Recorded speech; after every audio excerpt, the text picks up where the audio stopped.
we'll be actually having our first guest on the podcast, and his name is Jody Sparks. It would He's have been not a funny YouTuber. if we had him on the Sparks Brothers. And I think about it. That would have Yeah. been we That missed would have been we missed funny. an Damn it! That would opportunity. have been God damn it, we funny. missed an Yeah. opportunity to do Sparks that. Brothers and I to did not Sparks think guest. about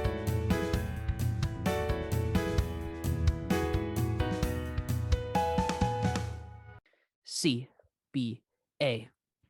Hey, I'm Grump. I'm not so Grump. And we're the Game Grumps. Except we're not the Game Grumps. We're Sarcasmaholic Cinema. Hi, everyone. My name is Timmy. Welcome back to another episode of Sarcasmaholic Cinema, the only film analysis podcast where we're drunk off of our own sarcastic assholery. As always, I'm the non-white one of the group, and I'm joined, as always, by the Russell to my Ron and the white one of our podcast, Zander. Say hi, Zander. Hi, Xander.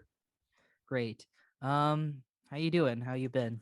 I'm doing good. I don't know what the grumps are. I mean, I'm always like, you surprise me with the intros, and I'm just shocked by how I started culturally watching ignorant some, I am. yeah, I started watching some Game Grumps videos, and like no sponsor or anything, but it's like, I like the Game Grumps.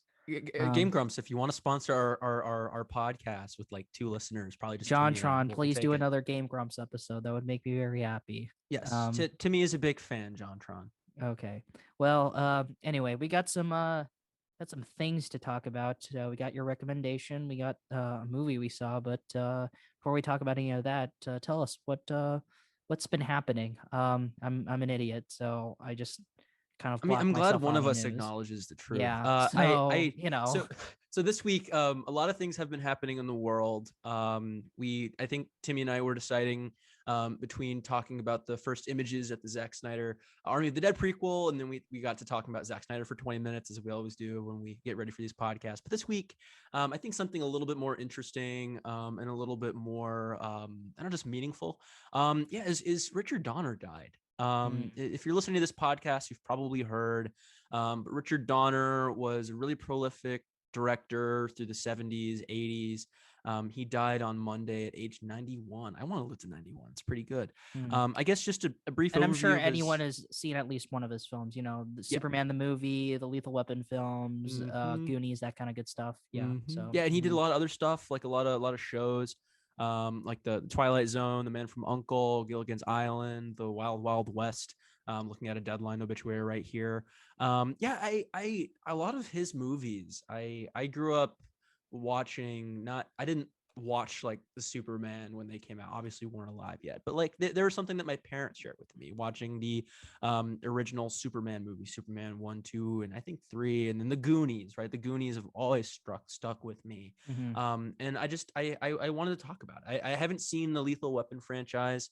I've heard good things about it. I think out of both of us, I think I've seen more movies from him than you. I think out of both of us, Timmy, you've seen more movies. Well, first of all, I've seen all the Lethal Weapon films, and I don't really like all the Lethal Weapon films. I like 1.5 of them. I like parts of Lethal Weapon 2, but yeah, I mean, I've gone on multiple times before when we were Cool Cat that I love Shane Black. Like Shane Black is probably my favorite like action writer. And a lot of his like DNA is like in the first 2 Lethal Weapon films. But like I also have to give credit to Donner because like the way he directs his action scenes, the way he he gets like great performances out of his actors, like he seems like he's a creator, right? Like I don't know, doing things from like fun, like foundational action franchise to like the original, like the OG superhero movies, Superman 1 and 2. I think that's really cool. I think that's really big. He's the reason why we have like, I mean, I don't want to say like, oh, we have the Marvel Cinematic Universe because of him, but like he I think the Superman the movie is probably the first like I don't want to say the first. I think it's really the first major franchise. Yeah, the first major superhero film that didn't suck. That was both critically and like. See, I think Blade gets overlooked, but I think these movies kind of precede Blade by quite a while. Well, Superman came before Blade. Because so, like I think like because he's a Superman fan himself. Like I'm not sure if you remember, but in the Goonies, like when Chunk and what was the guy? What was that? Sloth, that was it. Yeah, when Sloth and Chunk save the Goonies, like Sloth. when he rips his shirt, like he has a Superman shirt, like Yeah. clearly the guy's a fan of the character. Really, the Richard Donner Superman movies Yeah, that I kind would of honestly say brought the that all comics of to mainstream audiences. this Yeah. superhero surge that we have, like all these like superhero films that come out, like I would say like none of that is really possible without him, because he was the one who produced like the first like major superhero blockbuster. I mean, like you said, it's not like my favorite superhero film or anything. Like they're fine, decent, 6 to 7 out of 10 films, but like they nonetheless like paved the way for some of my personal favorite superhero films. Like I don't think we would have the Tim Burton Batman films without Richard Donner Superman films. Like Christopher Nolan has said, like Richard Donner Superman films were like an influence when making the Dark Knight trilogy. And but yeah, it's like clearly those movies like have an influence on like our modern like love for like superhero comic book blockbuster stuff. So yeah, I just think that the superhero movies really are the tentpole of American cinema, right? They're what keep the lights on, and they have been keeping the lights on since I think the mid '90s. For most major film studios, right? And I think the fact that this guy, may he rest in peace, kind of made that possible. I think that's an impact. I want to talk about the I would Goonies like. a little bit, if that's okay, because I know Yeah, the that's a Goonies. classic We for always both forget of the us. Yeah, Goonies. the Goonies. That's the superhero movie I really, really like. I Yeah, love the Goonies.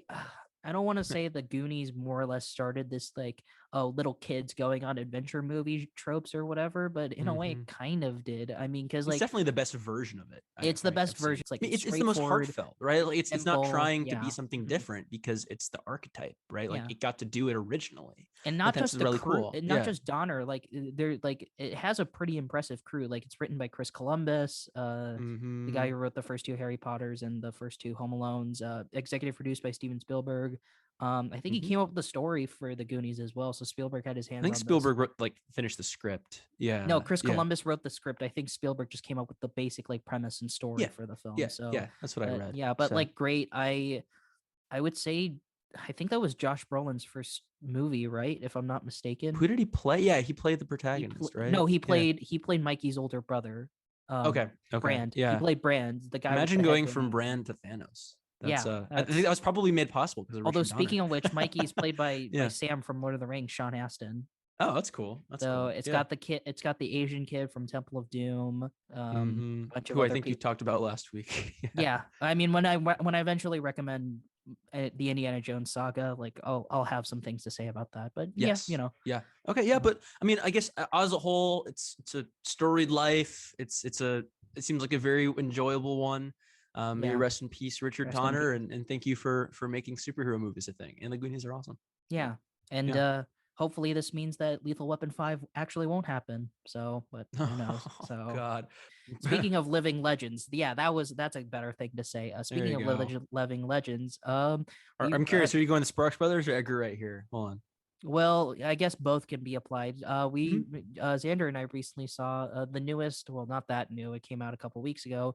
Edgar Wright documentary, The Sparks Brothers. For anyone unfamiliar with like the premise of this film, we know it's like not the most popular thing in the world. Basically, it's a documentary about Sparks, the band, and like kind of like how they came to be. Like it's also kind of like an insight into like their music and like how they kind of like what drove them to like write the music that they did and stuff like that, and kind of like where they are at now and stuff. And in my opinion, I thought it was a pretty good documentary. It's got all I liked it a lot. Yeah, it's got all the classic Edgar Wright isms.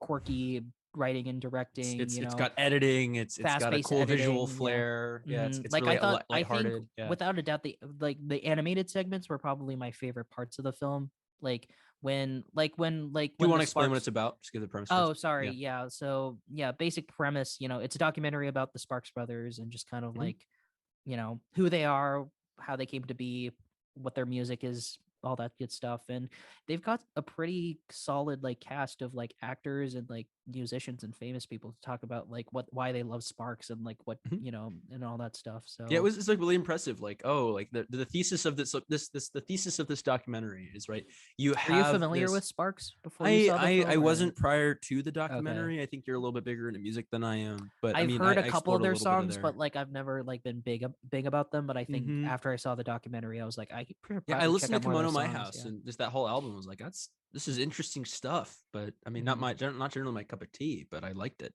That was Definitely not yeah. British. I think that's the main thing I took away from them. They are not British. They are not a British band, even though they have that aesthetic. But I guess the thesis of this podcast is, or not this of this documentary, is that you have this band, right, that has managed to sustain itself for 30-40 years at this point, right? Like you see the clips of these guys, like when they're undergraduates. I think it was Berkeley or UCLA, right? Like Something like versus the that, present day, right? Like, and just how just the arc of that career and the legacy and influence they've had that's really gone under noticed, gone Yeah, yeah. unnoticed. And I think it was really cool to like kind of excavate that, right? When Edgar Wright inserted himself into the documentary, he's like, I'm a fan, right? Like literally he had the cool, like, I'm a fanboy kind of Yeah, it didn't say subtitle. director, it said Yeah, fanboy. it And I says was like, fanboy. Like, I think it's really cool. Like, and I think it's interesting for art to like, or a documentary like this to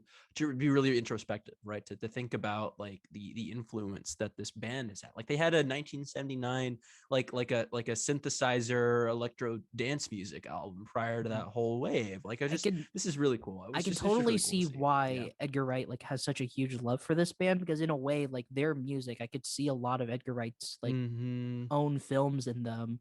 Not just like I think like that's the one thing I definitely took away from the documentary was that like the Sparks band like had a really like cool like sleek looking aesthetic to not just their covers but their look as well. Like so whenever they did like music videos and stuff, like they made sure to have this like cool like sleek look to them, to not just their costumes but also like how like the music video as a whole is shot and stuff like that. And I could see a lot of like Edgar Wright's films. Like I think there was that music video that they played for the song Change where like Russell, or wait, is Russell the singer, or is Ron's the pianist, right? Ron is the guy who looks like Hitler, Okay, so who Ron's the don't want to pianist. kill. Ron's the And pianist, and then yeah, Russell's the singer. Yeah, so like when he's yes, like Russell's the singer. snapping his fingers like to the song Change, and then you just see like Ron just like playing his piano in the background. It's like I could see glimpses of like Scott Pilgrim or like Shaun of the Dead, like in I could stuff like see that. that. Yeah, like Yeah, it was the like whole band they it have was like there. on Yeah, all honesty, like those moments I was like I interesting. kind of forgot I was watching a documentary. I was like, oh, is this like a Edgar Wright feature? Oh, it's not a I mean, documentary, but this is what was really cool about the documentary. Like yeah, most yeah, documentaries, like I think like doing it right is really hard because like film as a medium is so fantasy, it's so fictional, mm-hmm. right? When something decides to like excavate and depict something in a fantastical way about the real world, right? It's a really tough challenge, and it's why documentary film is so hard, right? And just the fact that Edgar Wright could employ his visual flair, it had a lot of really interesting content to work with, because you have all these historical clips, right, of the band, right, being the band, right. Then you have the modern testimony, right, from the people who are alive and talking about that. And then just you also have the really cool animation and like the there are a lot of funny moments. Like I think my favorite moments of the film was just the one where just flash on the screen visual puns, right? And then there was just it was just a bunch of narration by the band members making puns, explaining their past. Early on, I thought that was really good, and the fact that that Edgar was able to do that was awesome. Yeah, I mean, the stigma that I always have against like documentaries is that like they lack style. It's like they can be as informative as possible, but like if you don't have a specific style to go off of, like I'll go read the New York Times. Thank you. I'd rather just read a newspaper article than at that point. But I think the film's very stylistic. I think that's the best thing about it. It's like I was never bored because like the film was not just interesting, but also just like it presented its information in a way that like kept my interest. I really liked I think my favorite part was when, and I think this is more for me than anything, where it's like they talked about how like they were able to get like the Beatles attention or whatever. That was like, Paul McCartney. Yeah, Paul McCartney. It's like, they could, well, not just that, like the Paul McCartney where it's like, oh, some Paul McCartney's impersonating like Ron, but also like, whereas like they imagine there was that like claymation bit or whatever where like they imagine like John Lennon like was listening to Ron, the Sparks and he calls like Ringo Starr and is like, Ringo, are you checking this out? Like, not only was that like stylistically cool, but like I did some research, and apparently John Lennon's played by Simon Pegg and Ringo Starr is played by Nick Frost. Oh, I was like, really? Really? that was What's it meant with for these me. three? They That was always meant for me. I was like, that's that was amazing. awesome. I loved I think that. for me, Yeah. like I loved how they used animation to visualize like the influence, right? Yeah. That this band has. I think it's a very specific example of like you have like the animation was used a lot of the time like to depict like what the band felt like they wish they could be doing, right? Like when they were rock stars, right? That one montage, or like the kind of influence they were literally having. Like I bet Ringo Starr and Paul McCartney listened to this band a lot, and it probably influenced them and a lot of It was their ironic successors. because Yeah. because they've mentioned the Sparks mentioned like a couple times in the beginning of the documentary. They were like, we were influenced by the Beatles. Like we asked our mom to drive like what, like 50 miles like to like Las Vegas or something, but because we wanted to listen to the Beatles play. And like here they have like See, McCartney like impersonating John and that stuff was one of like the most that. interesting Yeah. things for me. Like there were characters, right? Like that, like I feel Yeah, like yeah, Edgar yeah. Wright treated all of these guys as characters, right? And the mom in particular was like, you didn't get a lot. Like you had a whole kind of scene dedicated to the father, and their father died early on, and so that shaped like the family dynamic between the two brothers. So they were always so close and so interreliant. Like that was really cool. But the mother just goes really underexplored, and I think it's actually great because there's just a couple moments like that story right there where the mom just drove them to like a Beatles concert, and there's in the modern testament was like, yeah, that's the kind of mom we had. You Do don't you get know if anything she about her. do you know if Yeah, she it's great. passed away? Because like I would have been interested in like having Mhm. her on as like as like an interviewee and like getting her thoughts about things. I was I so confused bet. why I they mean, didn't. So just I don't know. We're just with how old the Ron and Russell are. I mean, that would make sense. most likely, So yeah, I guess. yeah, I yeah. don't know. I if anything, like I want to go back to the animation because like Mm-hmm. I think what I took away from that is that like Edgar Wright should seriously make an animated film. Like I'd be really interested in like Has he not? I feel not like really, I always no. think about like Wes Anderson as another auteur, and I know he's made a couple animated I films. think if Yeah. Edgar Wright made like a Fantastic Mr. Fox type Mm-hmm. like animated film, like it doesn't even have to be stop motion. It could be 2D drawn. I just want Edgar Wright to make an animated film because like this documentary has shown me like he has some talent with animation. I really want to see like what a feature length animated film from Edgar Wright would look like, you know? Yeah, yeah. So What do you think of like the film structurally? Because I think this will start to get into like some of my yeah, criticisms, because I but have some issues yeah, with it as like well. the But yeah. film, maybe I'll answer my own question. Like the film kind of like is a little interesting. Like the first kind of 30 minutes kind of give the origin story and a high level overview of their lives, right? Yeah, yeah, And yeah. then they just kind of follow album by album, right? Until like the last 5 years when they really kind of they had this whole like tour where they have 25 albums, and they performed every one of them for like 3 weeks straight, like That one was album a super night. interesting. Like I was not aware of that. I was like, that was interesting, but just yeah. like I got a little, I don't know, a little bogged down. I felt like at times, like it's like every album had to be spoken about. So like there's a scene on this album, there's a scene on this album, and oh, the band had a hard time in the 90s because I this didn't one album was mind bad. that. I just thought it was a Yeah, little I too didn't detailed. mind Yeah. that because this is a relatively unknown band. Like this is kind of a like when I heard the premise of the film, like Edgar Wright has kind of said it's like it's your favorite musician's favorite group Mhm. slash band. And it's like it's a very niche like underground band. And I was like had this been for like any like popular musician, like if this documentary was about like I don't know, like the Beatles or something, like then I would be more annoyed by that. It's like we already know this, like give us new information. But because Mm. we're relatively new to this band, I was like, I didn't mind the whole like, okay, in this album they did this, and then this album they did that. It's like I didn't mind that because I was like, I was learning new information. I was learning more about this like really cool, interesting group, and Mhm. I was like, yeah, I mean, like throw more at it me, man. Like I want to know. I want to know everything. That brings me to an issue that I did kind of have with the film. I would love to Mhm. give it a 10 out of 10 because it's Edgar Wright. Love him. I would Yeah. give all of his films 10 out of 10s, but it got super repetitive for me. Like I think it Yeah. reached a certain point where it's like, okay, you're just saying the same shit over and over again. It's like, I mean, that I think that's a bit of extreme. They weren't repeating the same shit, but I think it reached a certain point where it's like, oh, this album made me feel this, and this making this definitely made me feel that. It's like, all right, I get it. Like we reached a certain point where it's like, you're just kind of repeating yourself over and over again. It's like, let's just get to, because like there was that little lull between like the 45-minute mark and like Mhm. the hour and 10-minute mark That's where it's that's the like part where they're like it was exploring just, the individual albums, which yeah, it I was got just like was like, okay, repetitive shit. It's like I could just go on Google and find this out myself. yeah, Um, yeah. and like once they got into like back, once they got their groove back, with I think when they started doing like the modern stuff, like the Sparks Now, they like Mhm. they sing every song in all their albums That ever was made. cool. I Like mean, that was admittedly, that interesting. was I was like, cool. okay, now Yeah. we're back into like more interesting stuff.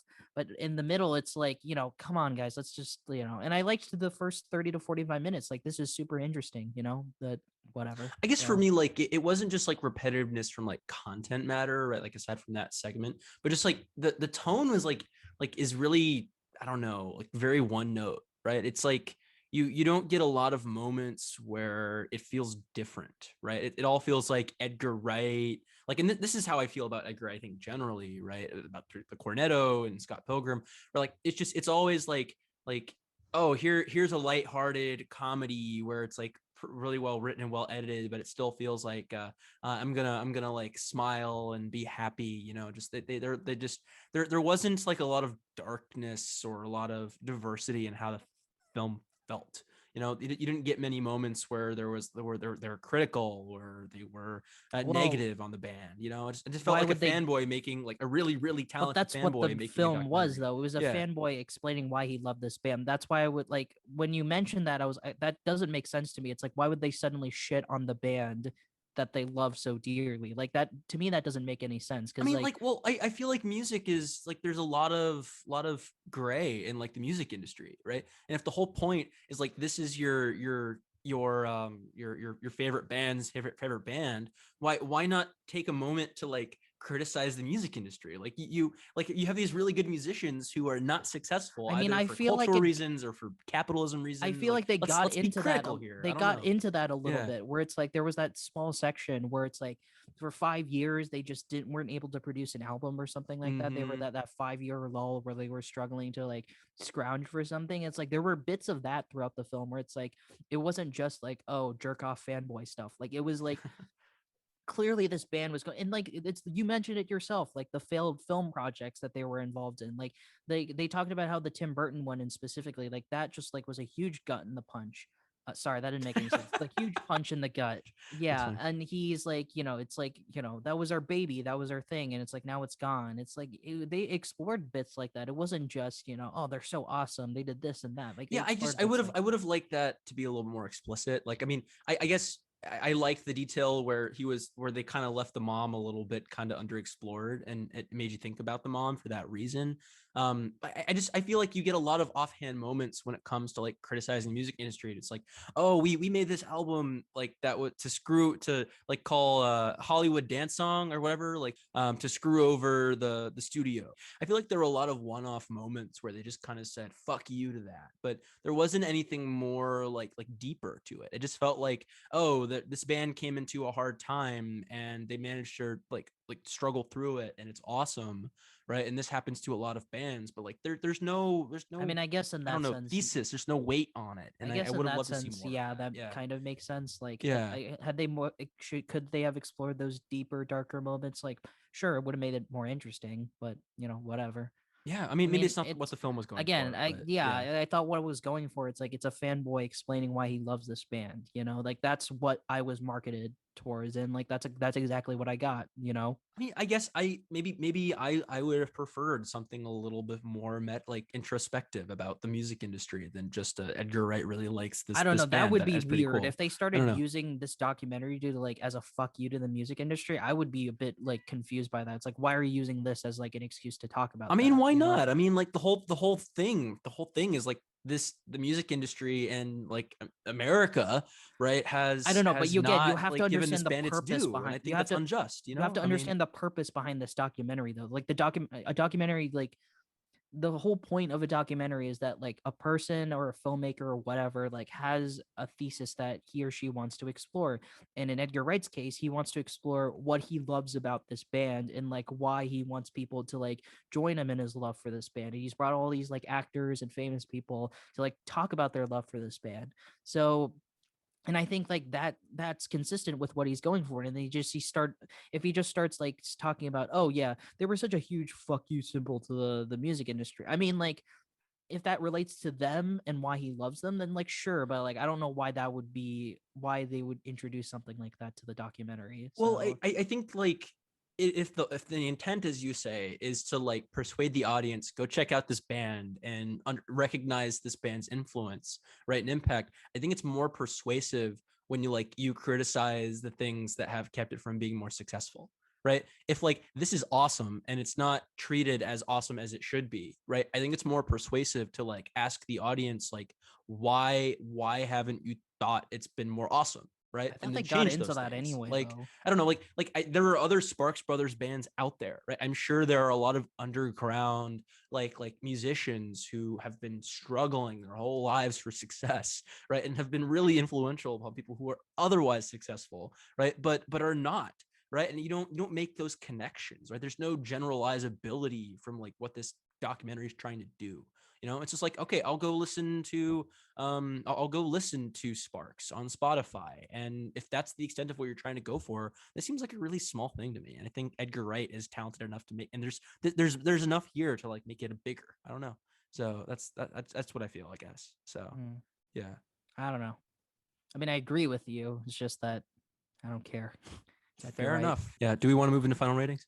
Yeah, but like I just thought like in terms of like character and comedic angles and like all like the things I desire from an Edgar Wright film, I thought in that sense the film was kind of lacking for my taste. But anyway, Sparks Brothers. I Yeah. gave the Sparks Brothers documentary a 7 out of 10. So Okay. Yeah, I think I'm actually the same. I think you actually gave it higher than I persuaded you down a little. I gave it an 8 at first, but then I was like, but I honestly like, man, that repetitiveness really got to me. It's like I'm dropping this down to I don't know. so. I guess for me, like it was enjoyable. It was successful with me. I checked out Sparks. I think I'm going to listen to them a little bit more again in the future. I really appreciated a lot of the hallmarks of Edgar Wright, right? Just the stylism, the editing, the animation, the comedy, right? Like there was just I wasn't ever bored, right? Oh yeah, neither me. Yeah. Yeah. So That said, I think there's a little bit of repetitiveness, as said. I would have loved to see it. Also try to make something more out of it. It feels like really low bar for something as cool and as talented of people I guess you have what you're involved, saying is like you had higher expectations yeah. because it was Edgar Wright. So I don't know. Three Flavors Cornetto, Scott Pilgrim, like Baby Driver, all of these things, like I can take a lot away from. And like, if the only thing I'm supposed to take away from the Sparks Brothers documentary is I should go listen to Sparks on Spotify, like I feel like that's the same that replicates the same problem, right? That Sparks experienced, right? Like there's a lot of deeper structural shit about the music industry that do you this could think it's explore. because it's a documentary you feel this way? Like, do you think if this was like a biopic about the Sparks Brothers instead, like, do you think you would have gotten more out of like the film? I Because mean, that sounds like what you're saying. So maybe like I it's don't just disagree. Like I would have, I agree with you. Like I don't find documentaries that engaging. Like I think I would have, for my personal enjoyment, I would have gotten more out of it if it was like a weird, quirky, like stylistic biopic or something like that. But I don't know. So I mean, yeah, I mean, maybe that's exactly what we got. But I just would have liked it to say more, and it didn't. But maybe I shouldn't hold that against the movie based on what not was going for, which is your point. But yeah, otherwise, I think I'll give it the same. It's a 7 out of 10. Go check it out. we got our film recommendation. It was your turn. And you It's my turn. recommended I think it what? was my turn, but I'm betting you're gonna own this conversation. I have a lot to say. You have a lot to say, and I heard a lot I of did it. not Yeah. expect to like this as much as I did. In fact, I can honestly say I love it. But I'll let you introduce the film first. We'll get there. We'll get there. Yeah. So this week I recommended the movie. It's a 1985 Belarusian foreign film called Come and See. It's directed by, and we're gonna butcher names. We'll say them once, and then Timmy and I will never speak them again. I Yep. guess I'm gonna So shoulder like the burden most of this foreign problem. films. Yep, So yep. It's directed by Alim Klimov, which is a filmmaker in Soviet Belarus in the 1980s. Essentially follows a character named Fliora, who is a kid in Belarus at the time of the Nazi invasion of the USSR. Um, what happens? Just a quick overview of the events of the film. Is Fliora, the protagonist, finds a gun, right, and uses that gun, just digs it up from the dirt and enlists in the partisan resistance, which is the defense forces of Belarus as the Nazis are invading. He enlists. He joins the main force and is treated like a menial laborer, right? And then the Nazis come and the partisan forces kind of shatter, and he's trying to stay alive. He ends up for a good chunk of the film being hand in hand with a female character who is also at the army named Glasha. They get separated, and he joins a small group of resistance until they get captured by the Nazis. And then you just see Fliora as become part of this village that gets burned down mercilessly by the Nazis. So I guess I'll start off with my general thoughts, and then I'll let you take it away. I really, really loved this movie. yeah. It's one I'd seen for a while. It's one of those artsy movies, like Metropolis, right, or the classics like Citizen Kane or Casablanca that I'd really wanted to watch as a foundational to like good, like awesome film, right? And I think it deserves that status, right?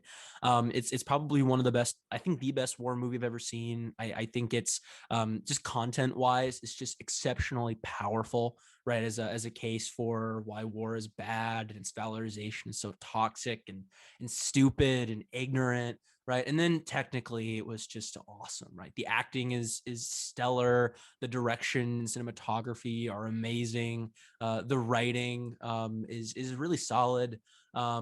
Yeah, I just I think every dimension of what I would look for in a movie, it succeeds.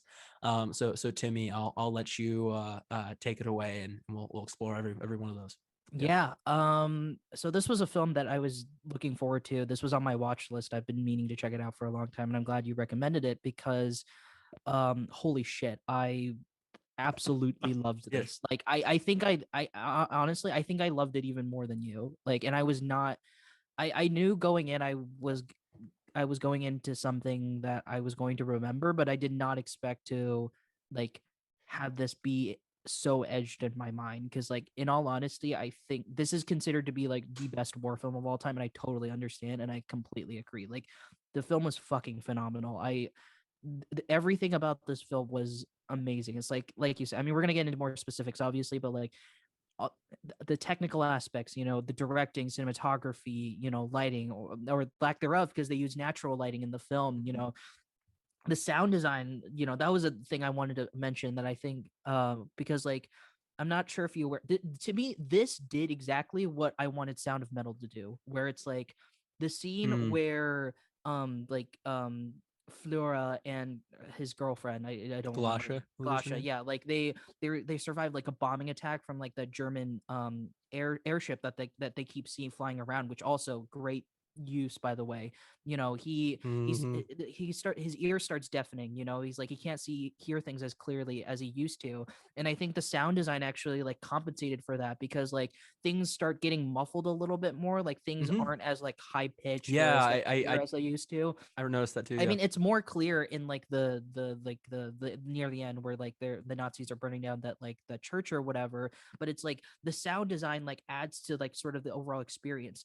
Like Flora's like hearing is muffled, it's deafened, and the sound design like combat like also deafens it, also like goes down a bit to so that it can mirror what he's hearing as well. It's like this is exactly what I wanted Sound of Metal to do, but it didn't because fuck, I Mm. don't know, like, and but I don't know, like that was just like one might like there was so much I didn't technical even like make that comparison, but yeah, yeah, there was that so was. much technical Mhm. love put into this film. And like on top of that, like the story is just holy shit. It was like if Schindler's List is depressing, this is like even more depressing I wouldn't say this somehow. is depressing.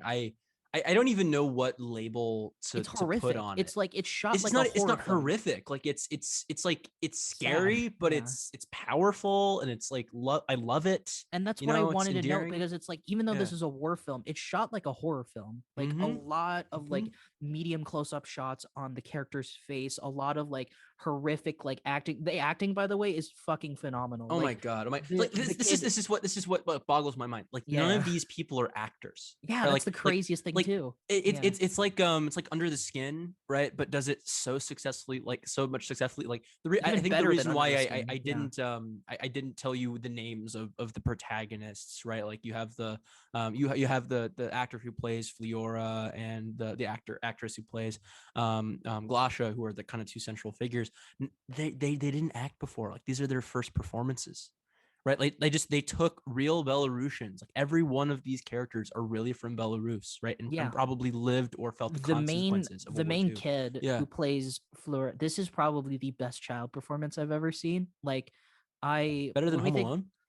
oh yeah, obviously. Like when I think of like child performances, I think of like Haley Joel Osment in like The Sixth Sense, or Not Lindsay Lohan um in Parent Trap. yes, obviously. And like the kid who played the Elliot in ET. It's like this Mm-hmm. trumps both of them combined. It's like holy shit. The acting, like I did not think a child could play a character this well.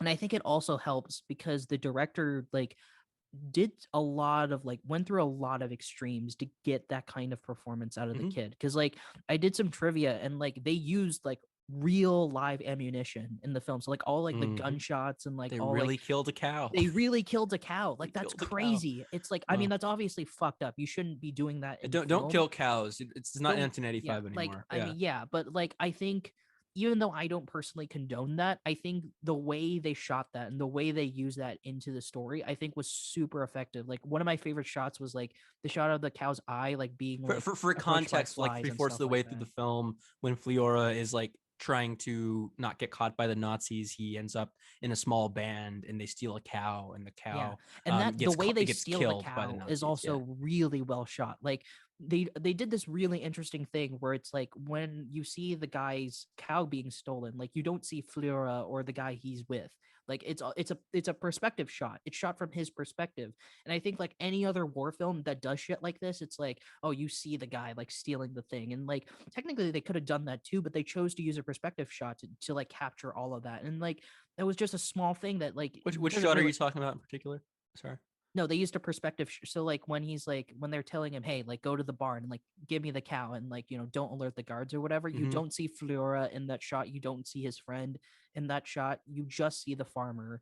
Like it's a perspective shot because it's shot from his perspective. And I think Interesting. that was awesome. Like they didn't need to do that, but they chose to do that anyway. And I think that's fucking awesome, See, incredible. like I think So on the subject of the protagonist, I want to talk about the opening, right? Like the opening is just fantastic, right? Like I just yeah, the progression from you have the progression from the like the beginning childhood innocence to by the end he's like layered in makeup and he looks like an old man and he's just so scarred and brutalized by the events of living through a war, right? But just like even the first couple scenes, like the film opens and his great uncle is like trying to get him to not go dig up a gun, right? And he and I think his brother or maybe just a friend, right, are the little kid that Fliora is with while they're digging up the gun is like he's seeing it, like he's dressed like a soldier, he's got the helmet on, he's got a really growly deep voice and he's saying things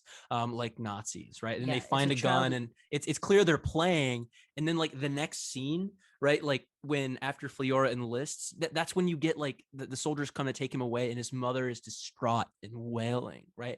Just the contrast between like the childhood innocence to like the advent of war, right? Just right there. It's just such a stark and transformative change in just like And two I feel scenes. like that Like, oh my innocence God. like kind of Yeah. punishes the main character a bit, because like the first like 10 or 15 minutes, like the Flora does not take this conflict seriously at all. Like Mhm. he's making like he's imitating Germans, he's like he has this smile on his face like when like the soldiers like come to enlist him and like have him join like the Belarusian resistance.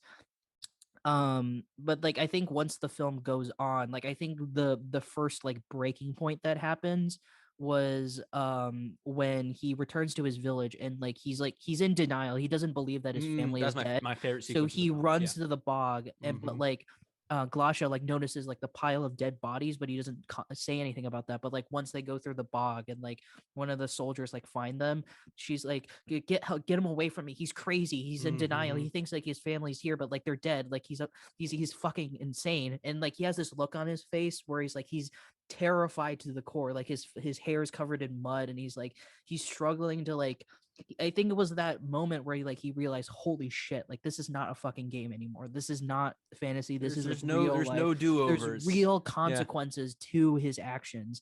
And like he experiences that further when, remember that scene where he goes to that old guy, he's like completely burned to the crisp, like his Well, entire that was body his is great uncle. yeah, that was the That great was the uncle opening of who the film. That told he's like, him to not go to this like the fields and I like told you not pick to the dig, gun. and I was like, fuck, that's a great And he callback. tries to Yeah. kill himself at that point. Like he sticks his head in the mud, like he's trying to suffocate himself to I death. was And it's wondering what like, he's trying to do. yeah, it was like, Yeah, it was holy kind of random. shit. Like I think it was this moment where it's like, holy fuck, like we're like the film is not holding back. It's not pulling any punches. It's like, this is what happened and fuck you. It's So, gruesome and brutal, but it's and so again, it's all elegant. Yeah, at the filmed same like a time. horror film. It's all Yeah. filmed like a horror film. Like it doesn't look like a war movie because like not just from the way it's shot, but like the tone and atmosphere. It's like the German airplane that you see it everywhere. It's kind of like this like foreboding like sign. It's like, if you see this thing, you better fucking run because Yeah, it's gonna it fuck you speaks up. to like the greater like reality, right? Like you have these like so often war movies just like follow individual characters, and occasionally you get scenes where it's like one giant like group of extras versus another giant group of extras, and they're all like, it's like Germans versus Americans and the good guys, bad guys. But like really what happens in war, right, is like you have a soldier, right, or you have a group, and there's so much violence and just chaos, right? And just it's so much bigger and so much of greater scope. So when you have the Nazi plane above, right, it's this powerful alien force that no one can really control, And like there's no as a soldier. there's Yeah. no like stupid epic battle that happens in the film. Like there's no like battle scenes. There's no like, clashing of armies that happens. It's like Well, none of like it's the exact opposite, right? it's Like the there. opposite of what a war Yeah. movie should be. Like I feel Yeah. like movies that try to be like anti-war films like end up just glorifying violence by having these like sprawling epics or whatever. Like the biggest the worst offender of that in my opinion is something like American Sniper or Hacksaw Ridge, where like, Yeah, oh, Zero look Dark at us, 30. we're Yeah. we're we're we're anti-war, but then in the next shot they have these like sprawling epic battles where like people are getting gunned down. It's like, what the fuck? Like that's Well, not it's not even what like message are that you there trying to isn't the communicate? epic Yeah. battle. Like it's not even that there isn't an epic battle. There's a reversal of that. Like you have the bad guys, right? And then you have Yeah. the good guys. The good guys are just like a village of It's Belarusians who not a get locked battle, up it's in a a barn and massacre. burned. Yeah. Yeah, And like like it's the exact opposite. It's a reversal, right? It's like a yeah. depiction of war as it really is. It's not like soldiers who are fighting in this glorious symbolic like battle, right? It's really just like the people, the everyday citizens who experience the consequences of it, right? It's just like, oh, these people get murdered, these people like lose their living and lose their culture, right, and lose their families, right? Like it's the real consequences of war. It's not this idealized shit. Yeah, It's it's the not exact Hollywood opposite. Yeah. bullshit where like, oh, the ideal man, they fight for freedom and justice. Like none of that is in here because like in reality, that's just what reality is. There's no like glorious fight for battle. There's no like, oh, doing what's right and doing the righteous thing. It's like war is horrific as fuck. And like it's emblematic of this kid who, by the way, is experiencing everything. Like there's no editing around this. There's no cutting away. Like everything that we're seeing, this kid is seeing through. And if it's fucking with us, it's definitely fucking this kid. And it's like secondhand exposure. What's happening to yeah, Fleora it's here? like oh my god. And I that like that scene, like it goes on for a good like 30 minutes where like the Nazis are rounding up these villagers and then like throwing them in this barn. It's like that was horrific as fuck. Like it reminded me of a lot of scenes from stuff like 12 Years a Slave or Schindler's List or stuff like that. But it's like I feel like something like this, it becomes more effective and poignant to me because like I feel like with films like Schindler's List and um 12 years a slave, I feel like something like the barn scene would just be the entire movie. And I like Mm-hmm. that in of itself, it's effective. I'm not saying that's not right, but I think why it's more effective in something like this, it's like it's like a culmination of events. Like Flora is like experiencing a lot of horrific shit, and he Mm-hmm. thinks like he's experienced the worst, but no, it's like even more worse shit is happening now. Like the Nazis are literally rounding up innocent people, shoving them through a barn, and he's like, "Oh yeah, the adults can leave, but the children can stay, and we're gonna burn this shit to the ground." Like holy fuck, like that's horrific as hell. And it's like, but it's like an ultimate culmination of those things where it's like this was happening in real life, but like we're seeing it through the eyes of this kid who has to like experience every single See, and, moment and, of and it. I think Yeah. and I think like not even just like what happens in the film. Like I think it's great that you Fliora is a through line of all these like really different elements of war, like the brutalization of the citizens, or the army mentality of the Belarusians, or just the mercilessness of the Nazis. Like it's all seen by Fliora. I think Mhm. the most interesting thing for me about that is like how the scene mix how the movie like mixes realism and surrealism, like to communicate his like emotional response to like all these things. Like the scene, I think my favorite scene in the film is like immediately coming off the bog, like where they're trudging through the bog, like as he's desperately denying reality that his family is dead, right? Like Mhm. is the scene where Galasha and him are on the run, and it's not like after these horrifying events, like just his village gets murdered, right? Like she and him are just like playing, right? They're just playing, They're and laughing it's and like crying and the stuff like that. the Yeah. the Mhm. um the scene that I'm thinking of is they're in the woods, right? And they have like a radio, right? And they're dancing, right? And it gets Yeah. progressively Yeah. like more and more yellow and more highly lit, and it gets fast forwarded, and the dancing is even faster and faster, right? And it's just like it's like it takes this like moment of respite from violence, right? And then turns it into like he is distorted and warped in his perspective. Like this is what he's experiencing kind of metaphorically, right? Mhm. Outside the camera, and it's so scary, you know. It just stuck with me, like just how it was depicted. It's horrifying, but it's just like two kids just dancing in the woods. Like I don't know. I Even love then, that felt scene so was like surreal. Yeah. shot like very uncomfortably. Like Mm-hmm. that, it's Mm-hmm. still like it looked like I was watching a horror film like Mm-hmm. during that scene, Mm-hmm. where it's like yes, they're bonding, but they're bonding in the most uncomfortable way possible. Like they're bonding over like crying and like weird laughing and stuff like that. It's like, Mm-hmm. and I think I was trying to understand what the point of that scene was. I think that was like my only like small nitpick at first, but then when I thought about like how that fit within the rest of the film, it's like in a way it was like, I think what made that scene kind of even more depressing was like that was the only sort of like kind of optimistic moment that happened in the film. But even then that optimism is kind of fucked because like these kids are bonding over like crying and and scary laughing and stuff like that. It's like it's a very warped sense of optimism because like how can you have this kind of optimism and in such a terrible era of like war and like evil and atrocity and stuff like that. So it's like I thought all that was like super effective with it when you fit all the pieces together into this one film. And yeah, I mean it was awesome. So um I mean I have so much more to say but I feel like we're already talking about everything, you know.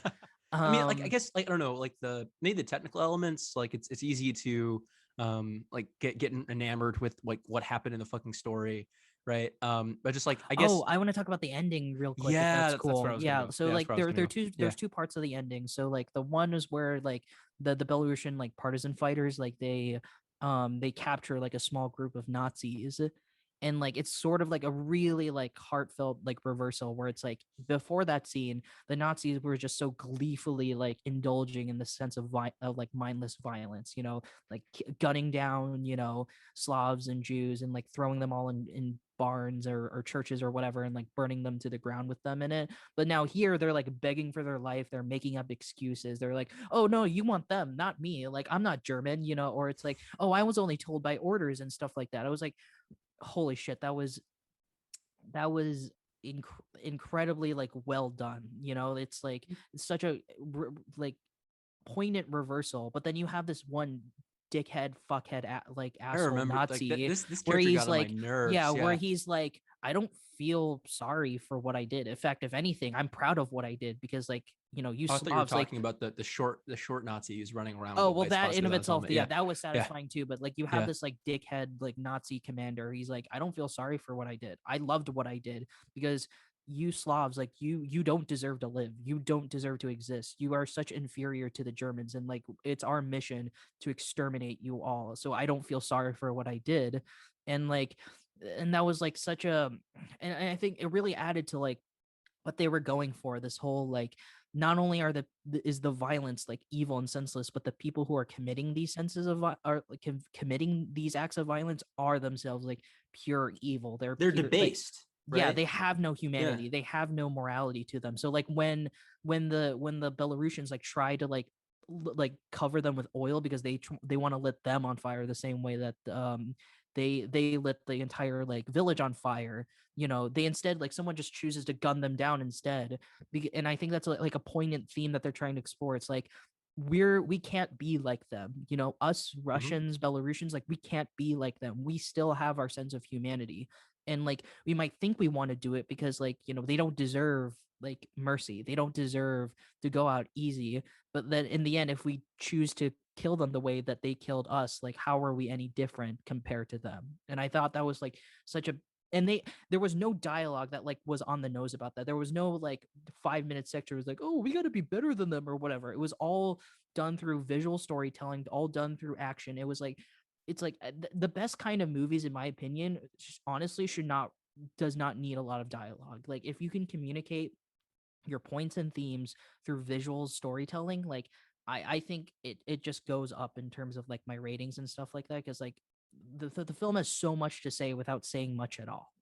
I think that's a really good way to sum up this experience. So Yeah, yeah. I mean, I guess kind of building off that, that scene was powerful, but I think the one that I felt that did an even better job that kind of talking about how the act of violence kind of warps you, right? Is the scene where like the Nazis are just burning down the fucking barn, right? Like yeah, yeah. I feel like Klimov employed this a few times, but you get like very, I don't know, very moments that kind of stick out to me in the movie, where they're kind of fast forwarded, right? The music becomes a little higher pitched, right? And Mhm. and like things feel kind of humorous, but like twisted and horrific at the end of that humor, right? And like there's the scene that really jumps, like just sticks with me, is when you have like the Nazis are just shooting up, right, shooting up the Belarusians and lighting them on Mhm. fire, and they're all grinning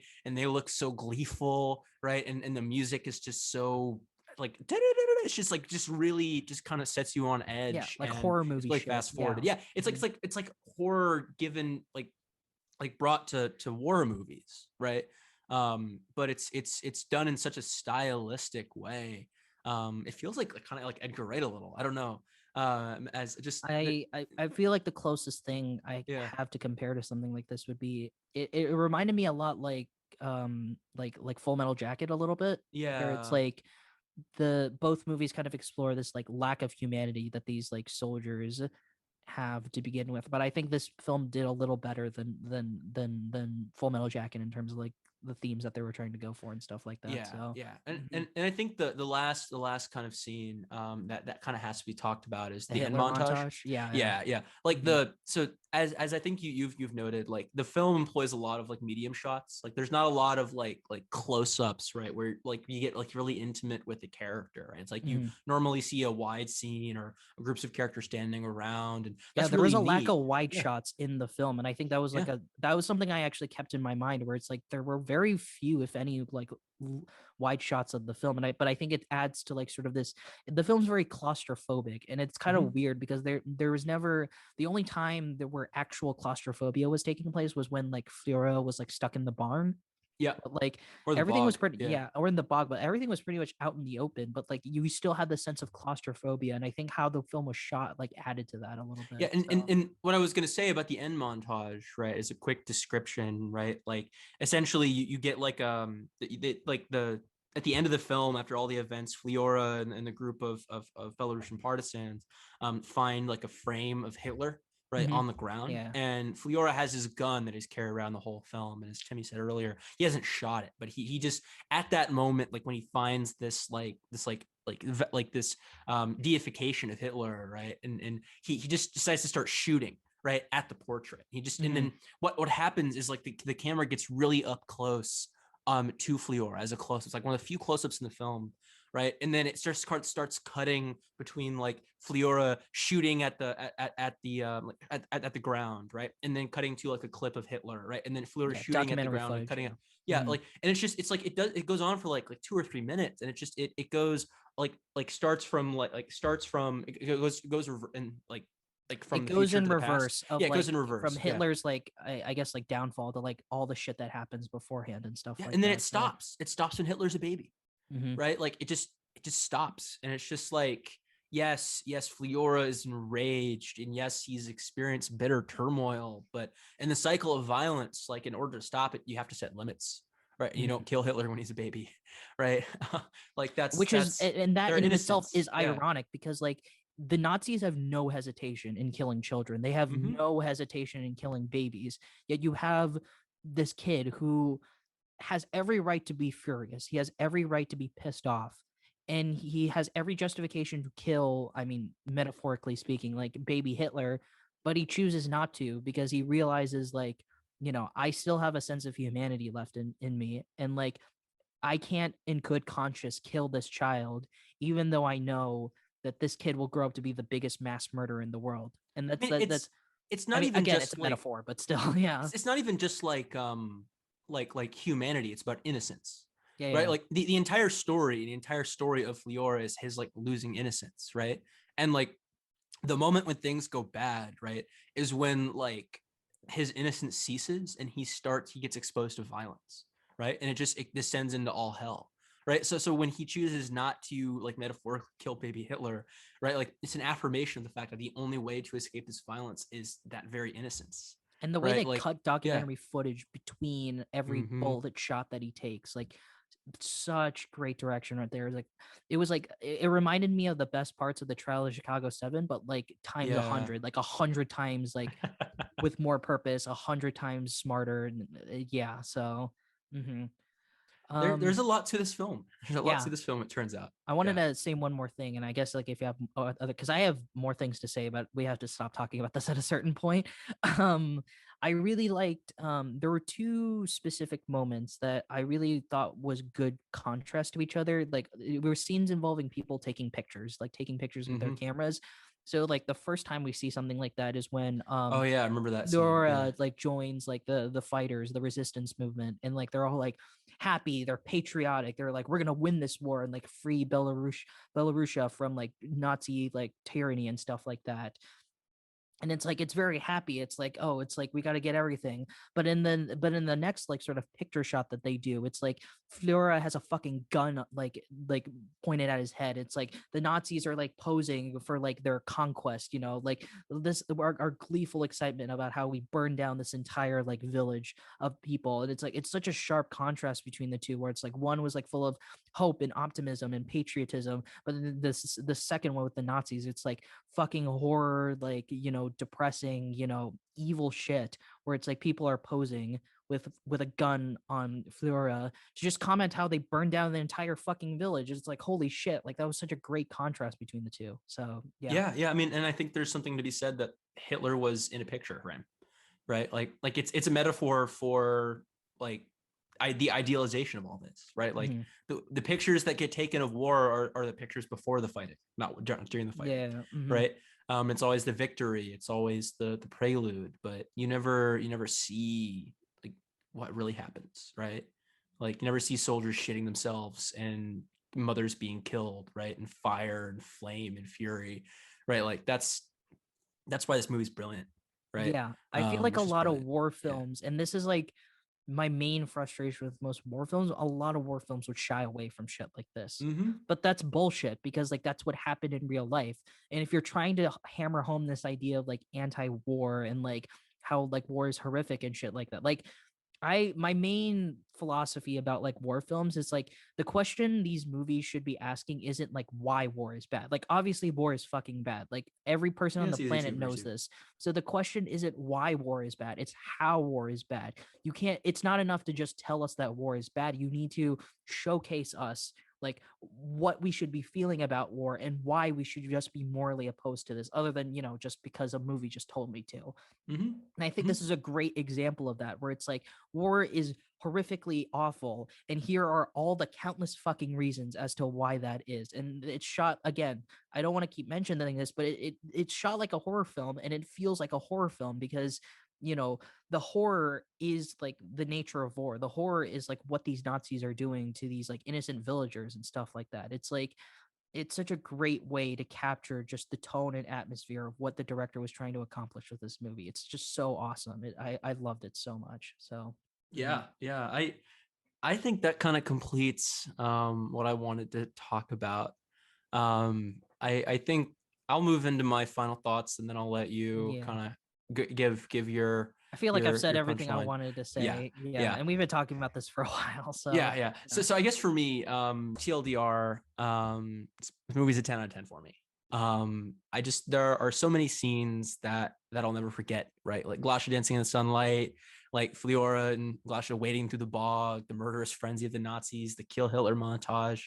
Um, it's just so powerful, right? Just that this is the only movie that's about war that's really been about war, right? And it's worst, right? And it's most real.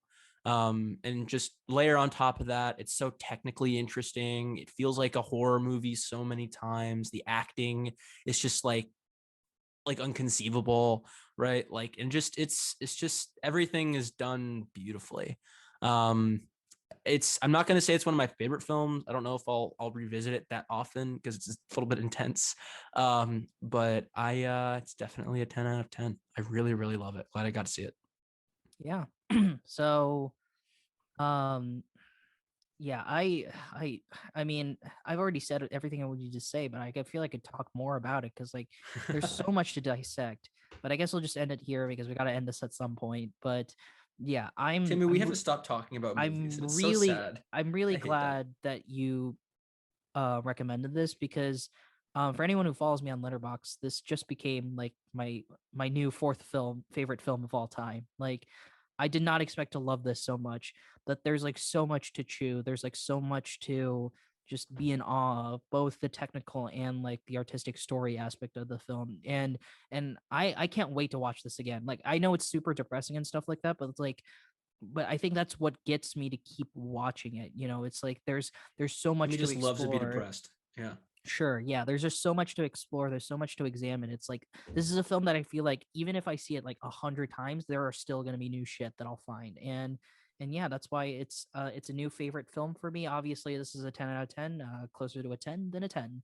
But yeah, 10 out of 10 seems pretty awesome, and I love this. So All right. yeah, So you want to move into Q&A? yeah, question time. Okay, Perfect. I yeah, got one for so. you. I got one Well, for you. before we get into that, so as always, we take Q&A from questions for our Q&A for from all our fans. So if you have any questions that you'd like for us to answer in the future episode, just comment them below from this video.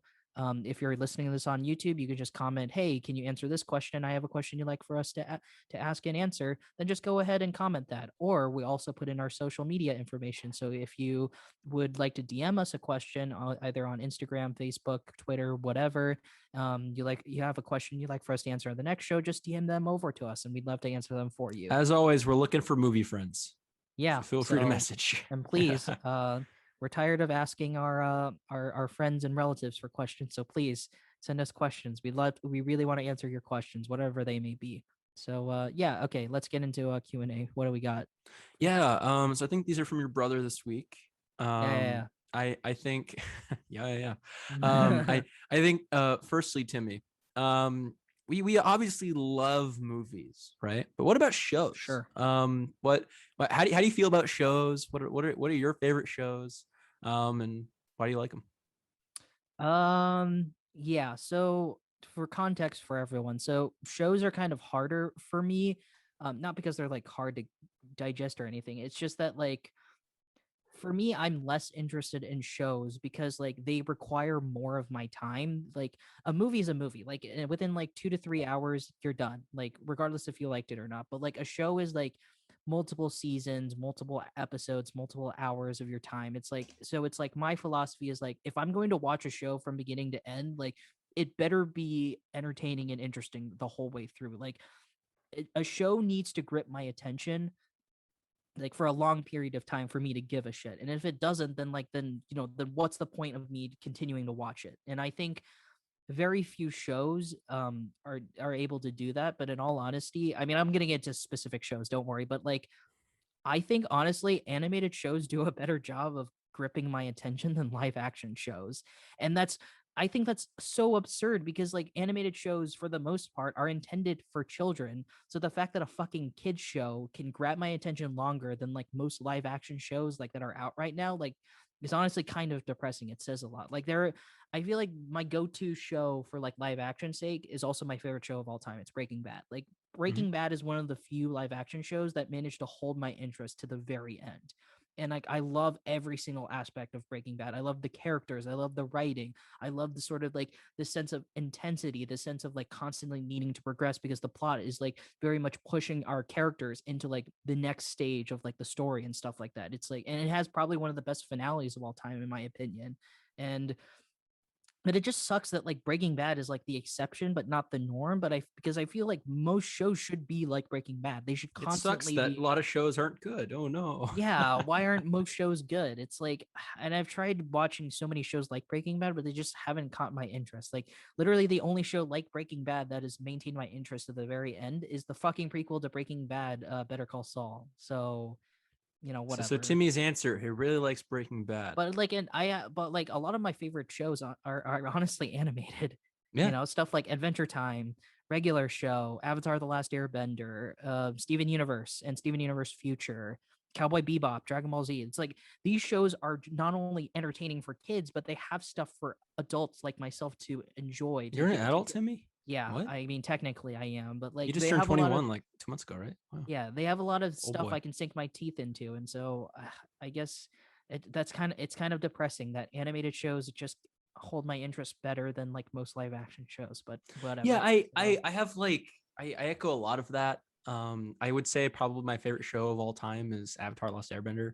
Yeah, I know good show. that's not a hot take these days because everyone seems to love Avatar. The hot But take would be saying Legend of Korra is better, which that I no think one Legend of says. Korra is underrated. I like Legend of Korra, especially the first and third seasons. I gave up Um, after like halfway through the second season. I was like, I this mean, the is second fucking season is the horrible. worst. Yeah. Just you get power creep, but then it picks back up in the third season.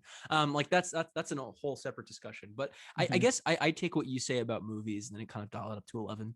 Right. Like I guess for me, like it's just hard for me to be invested for so long in one story. Mhm. I have, and then I've been disappointed before, right? Like I was really on like the Game of Thrones train. Like I organized But my then like the ending my happened. yeah, I organized my dorm's watch party for season 8 of Game of Thrones, right? And so I get very scare shy of investing so much in one story, when I have movies available that I can just watch in 2 hours and then I'm done. And maybe it's a sequel, maybe it's Fast and Furious 9, 10. It's a Who quick cares? investment. Right. Yeah. Like, But yeah, like yeah. I can know if I like it by the end. Right. And I'm watching the Marvel shows right now. Right. And I watched Falcon and Winter Soldier and was kind of disappointed. I liked WandaVision, but it got worse by the end. I'm like 5 episodes deep into Loki, and like slowly but surely the plot is making less and less sense. And all the elements that I liked of the first couple episodes are still there, but the story just isn't Yeah, there it's to be why the I backbone of avoided those everything. shows to begin with because I know they were just not going to hold my interest at I all mean, to the very end. So the fact that I Loki liked the didn't first even two hold my episodes. interest in the Yeah. first episode says a lot about that show too. I But mean, maybe that's for just you, me. the Yeah.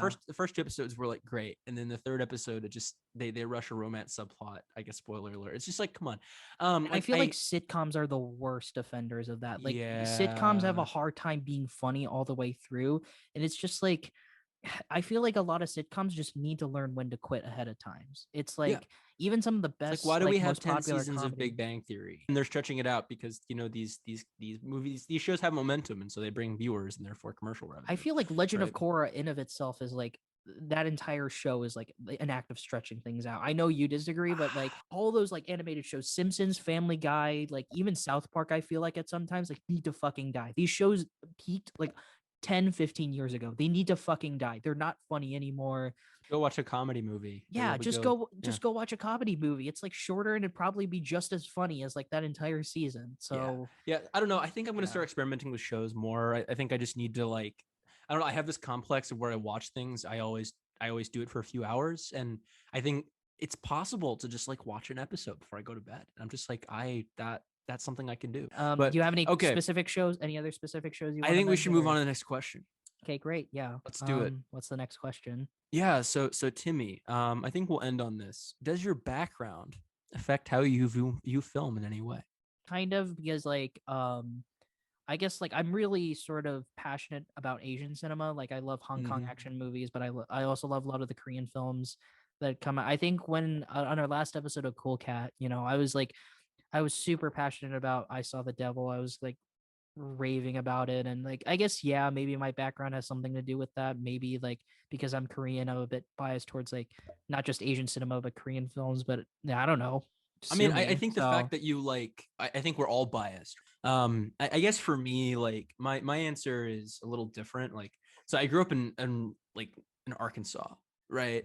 I'd never like felt really strongly connected, to like my background, and I don't ever really see it in like media because most film that you watch are really urban, right? And it's you don't watch like action movies in small towns, right? You don't watch dramas in small towns. Like all the action movies are like in giant cars, on highways, or cities with big police forces, or like superheroes that are like swinging through New York, right? Like I feel like there's like a bunch of experience out there that isn't you're a really white guy, captured man. in. You have a lot of films that I capture mean, your I am a essence. white So guy, but yeah. like I'm a white guy from Arkansas. A white guy from Arkansas is a different white guy from LA, right?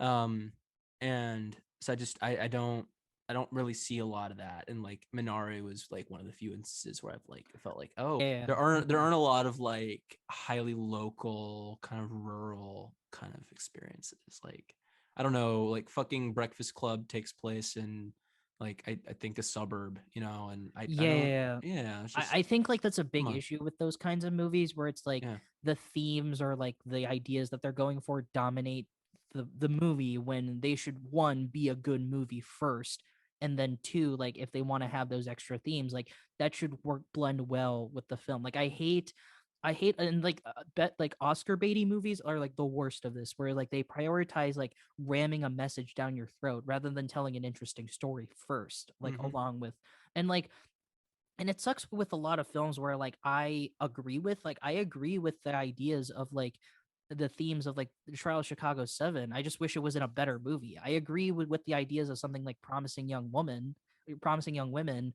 I just wish it was in a better movie, because I didn't particularly like the movie that much, even though I agree with like the themes of the movie. So I Yeah. just think that overall a film should be a movie first. It should be a good movie and particularly first, and then have the extra I bonus of guess like for me, themes and like stuff. movies Yeah. shouldn't fall along like political divisions, right? Yeah. Like I'm Mhm. more interested in like art that doesn't say liberal good, right? Because that's all politics is liberal good, conservative good, liberal good, and I'm just like I get tired of that, In so I'm fact, not as if into politics anything, I anymore. feel like Yeah. if a film is on the opposite spectrum of its politics, but can still grab my attention and still keep me interested, I think that's an even better like accomplishment it makes. Like I'm not particularly religious, but like I think the Prince of Egypt is a fucking phenomenal movie. Yeah. It's Yeah. like, and it's about like the OG religious story. Like, come on, man. So Well, that's a Christian centric. I'd love to see some like cool Hindu animated movies. I don't know, so yeah, or animistic movies. So that's I'm all open to cool. all kinds of movies. I guess I really Moana kind of technically is. Yeah. is Moana's not a what? Moana's not a religious film. Well, it's got all like Polynesian cultural and Yeah, I religious think it's lore. from Yeah. a cultural perspective, yeah, Yeah. it's like that, No, but that's cool. I don't really get, not from a religious perspective, I think. I Well, I don't know. mean, Yeah, um, Zootopia had more of a religious meaning. It's the furry movie, so oh God. Oh God. On that note, we're stopping Q&A. What are you recommending next week? Yeah, okay, great. It's my turn. And for this week, I guess next week, I guess. I'll be doing a double feature of films. So this will be a first for the podcast. And the double feature that I'm going to be recommending is Adaptation, directed by Spike Jonze, written by Charlie Kaufman, and Synecdoche, New York, written and directed by Charlie Kaufman. And I mean, I'll get into more details in the next episode as to why I chose these two particular films in general, but I think, it has a lot of like, I don't want to say similarities, like similar traits in the sense that, not just like it has the same writer and like, but They're it just also both Kaufman films. they're We both want to watch Kaufman Kaufman. flicks, but also Yeah. like they both explore sort of like the essence of like art, I guess. Like they're both like kind of deep explorations as to like what goes in the head of like an artist Mhm. and like the lengths he'll go through into like completing his craft and stuff like that. And I think having those two films serve as like companion pieces would be a good way to like contrast them. Talk about what one did better than the other and that kind of stuff. So yeah, You and got it. so before I say my usual shtick, so next week we'll be actually having our first guest on the podcast, and his name is Jody Sparks. It would have He's been not a funny YouTuber. if we had him on the Sparks Brothers. And I think about it. That would have Yeah. been That would have been we missed funny. an Damn it. That would opportunity. have been God damn it, we funny. missed an Yeah. opportunity to do Sparks that, and I Brothers to did not Sparks think about guest. that at Fuck. all. Yeah. Fuck. But anyway, Yeah. yeah, next week we'll be having our first guest, Jody Sparks. He's not a YouTuber. In fact, probably most of you will not know who he is, but he's a fellow U Chicago student, and he has some love for film. Last time I He's checked, qualified for the podcast. yeah. So So it's made and more yeah, films so than I he'll have. I haven't made yeah. any. So he'll be joining us next episode, and yeah, we can't wait to have him on. And so yeah, that's about it. So if you don't want to be spoiled for Adaptation and Synecdoche, New York, make sure you check them out before we talk about them in the next episode. We'll be knee deep in spoilers in those films, Synecdoche in particular. So make sure you check out Adaptation and Synecdoche, New York before you jump on our next episode of the podcast. So yeah, I think that's it. I So think that's it. Tim, you want an outro? okay, bye bye.